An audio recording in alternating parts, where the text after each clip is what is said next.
All right, so today we're going to get into something a little spicy, Oh, Yeah. I'm intrigued. We're going deep on a Reddit thread Okay. from Pattaya, and the title is Anal Sex in Thailand. Okay, yeah. Pattaya is known for being, shall we say, the entertainment capital of Thailand. Exactly. So this thread, definitely caught our attention. And, you were curious about kind of the stigma and how common anal sex is with women in Thailand, particularly in Pattaya. So we decided to dive into this thread and see what we could find. Awesome. It's a fascinating topic, and I think this thread will provide some interesting firsthand perspectives, even if they might not be representative of the whole picture. Yeah, for sure. And, the original poster, they really didn't hold back at all. They just came right out and asked, what is the stigma surrounding anal sex with girls, in parentheses, real girls, in Thailand, particularly Pattaya? Oh. I haven't heard it mentioned much. Is it commonly practiced? An absolute no-go? Yeah. A special menu item? What? Wow. Straight to the point. Sounds like they wanted to be prepared. Right. No beating around the bush there. Yeah. And, the responses they got were kind of all over the map. Oh, really? Yeah, ranging from specific recommendations, like Devil's Den on Soy LK Metro. Apparently there's a whole group of women there who are open to it. Devil's Den. Huh. Sounds interesting, to say the least. To say the least. But yeah, and then also they got, just general observations and personal anecdotes. I see. So it seems like there's not like a clear consensus on how common it is. Exactly. Yeah, some users estimated, around 10% of women engage in it. Okay. While others implied it was, much more prevalent, much more common. Interesting. So it really depends on who you ask. Yeah. I found it interesting how, some users connected a woman's age and body type to her openness to anal sex. Oh, wow. In what way? Like they were suggesting that, older or heavier women might be more receptive to it. Huh. That's kind of a generalization, isn't it? It is. And it's, raises the question of, are there any cultural or societal factors that contribute to those perceptions? Yeah, that's a great question. Because another user, they linked anal sex primarily with she-males. Okay. And claimed that, women generally avoid it. Interesting. Whether that's accurate or not, I think this kind of statement reveals the complex relationship between, cultural norms, individual preferences, and maybe even some internalized biases. Right. That's a good point. So even in a culture that is, famous for its sex industry, there are still nuances to these conversations. Absolutely. And understanding those nuances is really key to navigating these interactions responsibly and respectfully. Yeah, for sure. And speaking of, navigating these interactions, several users actually shared their personal experiences, both positive and, well, not so positive. Okay, like what? So one user talked about how he had enjoyed anal sex with a Western ex-girlfriend, but hadn't yet tried it with a Thai woman. Okay. Another user shared a story of finding a woman on Soy 6 who was open to it. Okay. He even broke down the costs. Oh, wow. The bar fine and then the additional fee for the specific act. So for those who don't know, what is a bar fine exactly? Yeah. A bar fine is essentially a payment that you make to a bar. Okay. To essentially buy a woman's time outside the bar. Okay. Usually for companionship or, more intimate services. Gotcha. And so this user, sharing these details kind of highlights the transactional nature of these encounters. Yeah. Which, raises questions about consent and agency. Absolutely. And it's not just about the money, right? Like a lot of the users emphasized how important it was to be discreet during these negotiations, out of respect for the woman's privacy. Yeah, it suggests that, while anal sex might not be completely taboo, there's still some sensitivity around it. Sure. Women might be concerned about, judgment from others, maybe, within the bar or even in their social circles outside of that environment. Right. It's a good reminder that these are, real people with lives and relationships, exactly. Outside of this environment. And we need to treat them with respect and sensitivity. Absolutely. Yeah. And it's not just about, individual preferences. Right. There are broader kind of social forces at play here. Okay. One user compared Pattaya to Phnom Penh. Oh, interesting. And claimed that women were more open to anal sex in Phnom Penh, even without the presence of go-go bars. Wow. Really? So So location could also play a role in a woman's openness to certain acts? That's what this user suggests. Yeah. It could be because of cultural differences, varying levels of conservatism, or even, just the type of clientele that these establishments attract.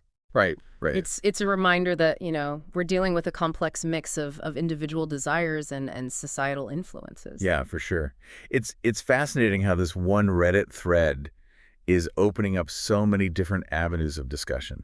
It is. It is. Yeah. And it highlights the importance of approaching this topic, with an open mind. Yeah. And a willingness to consider multiple perspectives. Absolutely. And, remember that recommendation for Devil's Den earlier? Yeah. Another user mentioned Showgirls on Soy LK Metro as another potential spot. They even provided a link to their website. Oh, wow. So there are specific venues that cater to this particular interest. Yeah, it seems so. Interesting. What does that tell us about the acceptance of anal sex within certain segments of the industry? I think it suggests a degree of normalization, perhaps, at least within those specific contexts. Sure. But it's important to remember, this doesn't necessarily reflect, broader societal attitudes or practices. Mm-hmm. We're looking at a very particular subculture within a specific industry. Right. Like any niche community, their norms and behaviors might not represent the larger population at all. Exactly. Right, right. And speaking of, specific preferences, one user shared this kind of awkward encounter where a woman initially agreed to anal sex, but then declined due to his, shall we say, equipment. Oh, wow. Okay. That's an interesting anecdote. Yeah. And it kind of brings up this topic of penis size and its cultural significance in Thailand. Yeah, yeah. I've heard there are certain ideals, I guess you could say, in Thai society when it comes to male anatomy. There are. Yeah. And this incident, however uncomfortable it might have been for that user, right. It reveals that there's potential for insecurities and mismatched expectations in these encounters. Well, of course. And understanding these cultural nuances is really crucial, for both parties to navigate these interactions, respectfully. For sure. It's a reminder that good communication is key, even when things get a little awkward. Yeah, absolutely. Speaking of things that might raise eyebrows. Okay. Did you know that some escort sites use the designation A-list to denote women who offer anal sex? Yes, I have. I have heard that. Yeah. What do you think about that? I mean, it's an interesting practice, right? Yeah. On the one hand, it suggests a level of professionalization. Right. Like it's a specialized service being offered. Right. Yeah. But it also raises questions about, whether this kind of categorization further commodifies women's bodies and reduces, these complex sexual acts to just, mere menu items. Wow. Yeah. It's a lot to unpack for sure. And it seems like we're just scratching the surface here. Yeah, we are. But it's clear that this topic is more than just, a pretty steamy subject. It is. Yeah. It's a complex web of cultural norms, personal preferences, societal expectations. Absolutely. So before we dive deeper into these complexities, I kind of want to take a step back for a minute. Okay. And reflect on what we've uncovered so far. What stands out to you from these initial insights? I think for me, it's this reminder that even in a place like Pattaya, where sexuality is, often commodified, there's still a need for respect, discretion, and sensitivity. Absolutely. And that ultimately these encounters are between individuals with their own unique stories and motivations. Very well said. Yeah. I think that's a really valuable observation. Yeah. And it kind of sets the stage for a deeper exploration of these cultural and social forces that shape these interactions. Definitely.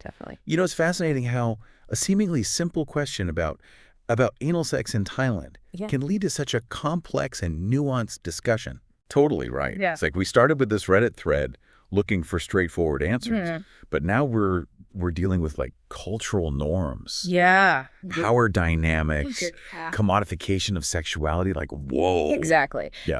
And while we've touched on some of the male perspectives in this thread, right. I think it's crucial to acknowledge the elephant in the room. Oh. Okay. The missing voices. Okay, you mean like the perspectives of the women? Precisely, yeah. No, for sure. We've heard from, the men seeking these encounters, but we haven't really explored, the motivations and experiences of the women Right. on the other side of the equation. Yeah, that's a really important point. Yeah. It's easy to kind of get caught up in the male gaze, so to speak. And forget that these are women with their own agency, their own desires, their own complexities. Absolutely. Yeah. And while we can't, speak for them, we can try to understand the factors that might influence their choices. Sure.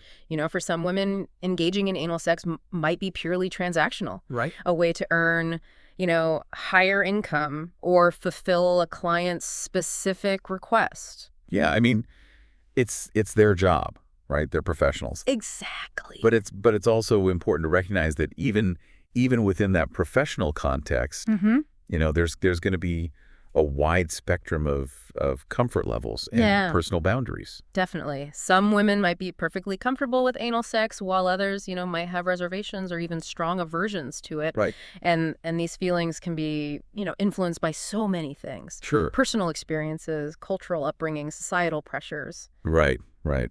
So it's a good reminder that we can't make these sweeping generalizations about an entire group of people based on their profession or the industry they work in. Absolutely. Yeah, each woman has her own unique story and her own set of motivations. Yeah, and it's worth considering, the potential pressures these women face. Yeah. In a society where female sexuality is often, tightly controlled and judged. Right. There might be a stigma attached to certain acts. Sure. Even within the sex industry. That makes sense. They might be worried about being labeled or ostracized, by their peers, their family, and especially in a culture where saving face is so important. Absolutely.